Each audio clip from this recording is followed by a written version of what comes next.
What up, dudes? It's Gaz, and welcome back to the Warframe video. So, I'm actually recovered, and here we are with this week in Warframe, where we go over the entire weekly reset, all the stuff that you should be seeing as a Warframe player, and things you'd be expecting as a Warframe player this week. Also going over the news for the upcoming week in Warframe. We do have a couple of things actually happening this week, just not anything super major updates-wise. But before we go over all this stuff, make sure you're subbed to this channel. We do daily Warframe video uploads. Even when I'm injured and can't properly upload, I'll find a way. And yeah, we'll also be live on stream after this video goes up, doing a lot of this weekly reset stuff, like Netra cells, Archon hunts, and the like. So come on, stop by. Alright, let's get right into it with our first weekly reset item at Teshin. Now, there are some things that I don't usually cover in these weekly reset video, guys. They're the things not involving RNG, but I will be reminding you of those things today. Well, some of those things. So we have the Kit Gun Ribbon mod at Teshin. I would not really recommend buying this for 75 steel lessons, because these things are like one plat, under 10 plat for sure, to purchase outright from another player. So, not really worth 75 steel lessons to me, but to you, maybe you need a Verma Splicer Kit Gun, or a Spore Lacer Kit Gun, or something still. Now, as far as what's happening this week in Warframe, we have some big stuff happening besides like big updates. We have the Warframe mobile version coming out on the 20th. Also, we got a hotfix this week. Not sure how extensive that will be, but it will not be the Dante Unbound. But if you want to learn about Dante Unbound, guess what's happening on Friday? There is a new dev stream on Friday with an Archon shard as a drop. So go ahead and watch the dev stream on Friday for an Archon shard. Not sure what type it will be. And we'll be getting big information on the new update in March. So guys, if you are logging, these are things that aren't involving RNG, but go to the Iron Wake and turn in your ribbon slippers for some ribbons. So you got 2 ribbons per week at Iron Wake from Paula Dean, and also you got some 35,000 Kuva and some credits from her as well.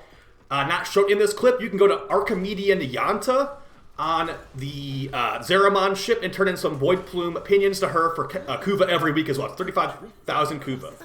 Now for this is some RNG over here, so let's see what we got. Okay, so let's take a peek at what we have over here. We have a primary arcane adapter for 25 Pathos, 5,000 Kuva for 10 Pathos, the Forma Blueprint has returned for 10 Pathos, a Shotgun Ribbon for 15 Pathos, and an Exilus Weapon Adapter. Non-blueprint, so this is already built for 20 Pathos. So if any of that is worth it to you, go for it. Shotguns are at least better than Kit Gun Ribbons as far as I'm concerned. But the things most people care about are probably going to be the Incarnons and the Archon Hunt. I know for me, I've been waiting for this Archon Hunt to show back up.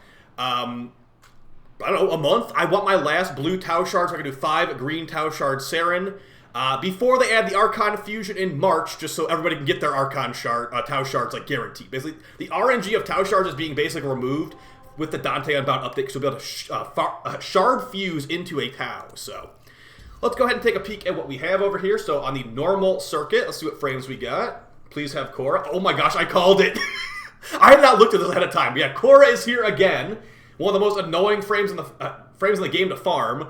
She comes from normal Sanctuary Onslaught, and she also takes Kavat DNA codes to build. So even if you get these guaranteed parts here, you need to go farm some Kavat genetic codes on Deimos.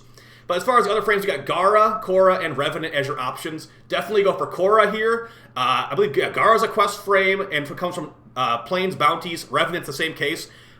Quest frame with Plains Bounties. Cora is literally Sanctuary Onslaught normal, so please go for her. And I've also got the Accumulating Whipclaw Augment on my rank up track, which is a must-run augment on Cora. So go ahead and get that Cora guaranteed, and you can thank me later, because the other ones are nowhere near as annoying to get as that. Alright, moving on to the Steel Path. Let's see what we got. I don't actually remember. Okay, we got the Latron here, and of course, reminder, if you already have all these Incarnons, you can do rank 9 Opportunity Intrinsic and pick like 20,000 Kuva or something else instead of your rank up rewards. Or instead of your Incarnon rank up rewards. As far as what these do, we have the Bow Incarnon here, it's a staff, and the Incarnon form increases the range and heavy attack efficiency, but no one's doing heavy attacks with a stick. So it's basically just a stat stick that gets increased range for no reason. And I would not recommend this at all, basically. I would say it's one of the worst Incarnons in the game.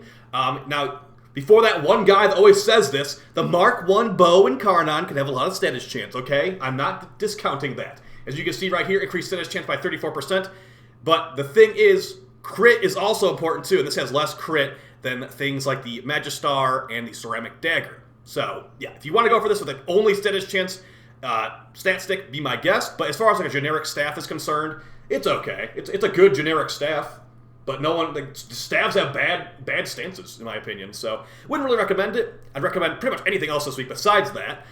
For an actual good one, we got the Latron Incarnon here. This thing is amazing. The Latron Prime became extremely good after this came out. So some of the good Incarnon tiers on this will give you built-in armor removal whenever you do a puncture proc. This thing is base puncture, so you're removing enemies' armor permanently when you do puncture procs on them. That's per multi-shot as well, so you can remove the enemy's armor really, really fast. But maybe you don't want to remove the armor. You can go for a massive crit increase instead. The Incarnon form on the Latron makes it a bouncing fireball launcher that can also remove enemy armor. So very, very good for high levels. Now, it is semi-auto. It's not full auto like a lot of other guns in this game. So that might be a detriment to some people where it's like, okay, well, it might hit really hard and bounce around and blow everything up, but it's semi-auto. I don't want to click manually for all that stuff, and I totally get you. So it is not full auto. Keep that in mind. Things like the bursted Incarnon form are full auto. This is just semi-auto still, so really good damage, really fun to use, just a little bit on the annoying side to some people. Furious Incarnon, this is full auto here. This thing is going to become a jet engine with fire damage when you go into Incarnon form, and additionally, it has a lot of status chance. So for a pure heat proc build, this is very good. You want to throw in a heat proc build and use Nourishment, Viral, and Heat, very good for melting enemies. And yeah, it just hits really, really hard. It has a pretty decent AoE size as well. I would recommend this one, but unfortunately there is no Furious Prime. We have the Mark 1 Furious and the Furious Normal. I put mine on the Furious Normal. These other two Incarnons have primes, which is cool. Now, another weapon that does not have a prime is the Furax Incarnon, and it's going to have the Furax Wraith is probably the option you want to go for here. The Incarnon form makes it where it does fire damage on heavy slams. Don't get too excited. The fire damage is like 2 damage per tick. Would not recommend this one. It sounds a lot cooler than it is. The main thing here is just it's a powerful fist weapon stats-wise. That's really what it is. So, 40% chance of bleed effects on impact status effects. That makes this impact-focused fist a lot better.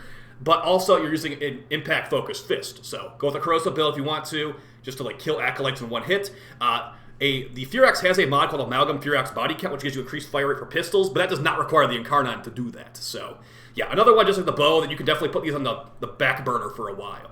Another really good one this week is the Strun Incarnon. There is a Strun Prime, and I'd recommend the Strun Prime on this. The Incarnon form turns the shotgun into a rocket launcher, and it does really, really good damage and has lots of status chance and lots of crit. So as far as your upgrades on the final tier, you have a status chance upgrade that goes really well with the Incarnon form, giving you tons and tons of status. And the crit chance increase is good too, giving you 100% crit chance. So if you have your options basically, where you want to go full crit or full status, or rather hybrid more like it, because it has good base crit already. So as far as my number 1 and number 2 recommendations this week, guys, I usually say to go for a primary and a secondary. So I'd say go for either the Latron or the Strun. And then, if you want to go for a secondary with your primary, go for the Furious as your second choice. If you want to just go for, only just what looks cool to you, you could technically just go Strun and Latron. But really, what you should learn from this is just don't go for these melees as your top picks. These guns should be your top picks. Because first off, this is just not the best Incarnon. This Incarnon's pretty decent, but also the special attack is not very good. So, number 1 recommendation, the Latron. Number 2, the Strun. But if you want to go for a pistol, obviously there's only one pistol this week, so go for those instead. Alright, hopefully that was helpful to you guys. They all are usable, of course. It just, yeah. Alright, so for the Archon Hunt, it should be a blue Archon. If it's not, I'm going to be really annoyed. Okay, so I got 40% chance for the blue Archon Shard. Please, game, give it to me. I want this.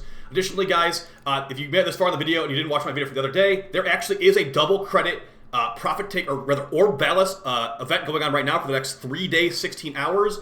That means you can get 1.4 million credits per profit taker kill if you have a resource blessing and a chroma with a store-bought credit booster in your squad. So very nice there. But as far as your Archon Hunt, you get the blue Archon Hunt with the Owl Archon, and the mission types are Extermination, Defense, and the Final Boss Showdown. Good luck with that one. It's not going to be too difficult with Exterminate there as one of the mission types. Now, as far as the Call mission, reminder, if you are not paying attention to every news update in Warframe, there is going to be Shard Fusion added in the Dante Unbound update in March. So that means these not Tau Shards can become Tau Shards eventually. So, blue Archon Shard at Chipper will never be a Tau Shard unless you fuse it in March. And for the mission, it should be Prison Break, right? No, Sneaky Sabotage. Okay. So we got Sneaky Sabotage for me with Deathless, complete without dying or becoming veiled. Break 5 Narmer Veils. Reminder, there are no actual Marines in this mission. There are going to be Fortuna people. Find the K-Drive stuff. Find the 4 confiscated K-Drive parts. They're kind of hard to see sometimes.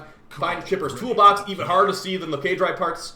destroy 3 Pazul Axums. They're relatively well hidden, so good luck finding those. And stun 5 Deacons using the Veilbreaker. Just basically, there's one Deacon, you can just stun him 5 times in a row. If you're far enough away, you can stun him and he won't actually draw aggro to you. Just throw the stun grenade, wait. Throw the stun grenade, wait. Do that 5 times, this challenge is done very easily. So, pretty good compared to last week. Last week's call mission was terrible for me.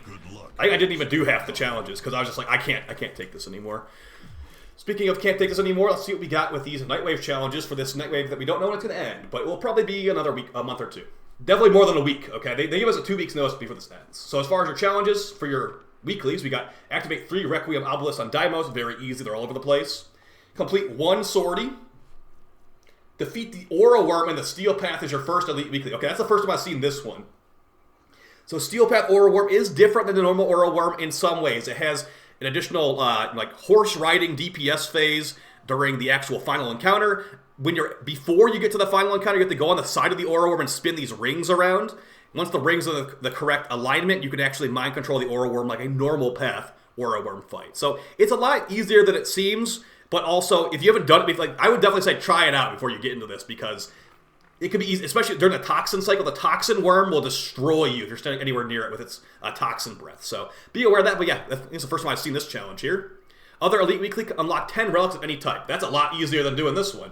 But yeah, any 10 relics will do, and there you go. For your permanent weeklies, which will be here every week, we got 30 Eximus kills, complete 15 missions, and kill 500 enemies. For the Nightwave creds, they didn't mess up my sorting today. That's good. Got our evergreen stuff at the top. We've got some helmets here. Let's see, everything is looking real good. I mean, it's obvious personal preference. Revenant Vania helmet's pretty good. We got the Hero Crussus helmet and some other stuff too. So, as far as Nightwave Augment Mods returning, we got Wild Frenzy coming back. Not really a must-have, but kind of a fun one. For Aura mods, we got Rifle Scavenger, Energy Siphon, Sniper Scavenger, and Rifle Amp. The only one that you really need is going to be Energy Siphon, and if you really want extra, you really want to be like covering every potential use case, Rifle Scavenger is good to also double stack with your squad for 300% ammo recovery. We've got the Ceramic Dagger blueprint here. The Ceramic Dagger Incarnon shouldn't be here for another couple weeks, but yeah, definitely get the blueprint if you don't have it already. And the rest of this stuff is kind of like whatever. We got Directed Convergence for the Supra, Ambush Optics for the Rubico, Double Tap the Latron. This could be kind of nice to have this week, guys. Double Tap the Latron will work on the Incarnon form. And we also got Singularity for Nyx. As much as I like this augment, you cannot equip Assimilate and Singularity at the same time. You only have one or the other equipped. So yeah, decent Nightwave offering store this week. Let's go ahead and take a look at my invigorations, as I really am hoping I get a Chroma one, as we have this double credit event. I love playing Chroma for double credit weekends, or double credit events. Let's hope that I got that. Just a reminder, if you don't have these invigorations active or available to you, you can unlock them through Deimos. Oh, I didn't get one, darn. You can unlock them through Deimos, or you can unlock them in the market for 300 platinum. So let's go ahead and see what I have. So first we got Oberon, remember him? Increased primary damage and also built-in energy regen. I would have taken that on Chroma for sure, but none of these frames are really what I run for the Profit Taker. I guess Mirage could be useful. We got primary crit chance on 1,000 extra health on Harrow. Pretty decent.